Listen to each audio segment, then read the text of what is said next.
দুনিয়ার সবচেয়ে সেরা একটা বক্তব্য হিসাবে স্থান পাবে। দুনিয়ার সেরা একটি বক্তব্য, একবার শুনলে জীবন বদলে যেতে পারে। বক্তব্যটি কেউ মিস করবেন না। আমি সারা জীবনে যতগুলো বক্তব্য শুনেছি, বিলিভ মি, খুব ইম্পর্টেন্ট।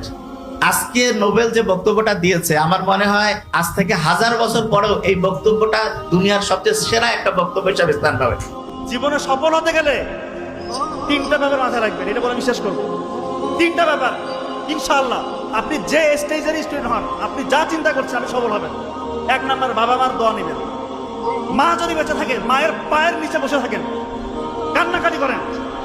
মারা অনেক সময় বয়স হয়ে যাওয়ার কারণে একটু উল্টাপাল্টা বলতে পারে, এটা মনে কিছু নেওয়া যাবে না। মা তো বলতে পারে, পা ধরে তাকে মাপ চান, ক্ষমা চান, মায়ের দোয়া নেন, জীবন বদলে যাবে। কোথায় যাবেন আপনি চিন্তা করতে পারবেন না। বাবা বেঁচে থাকলে বাবার দোয়াটা নেন। 2 নাম্বার হচ্ছে অধ্যাবসায় লাগবে, অধ্যাবসায়টা লাগবে এবং কিভাবে পড়তে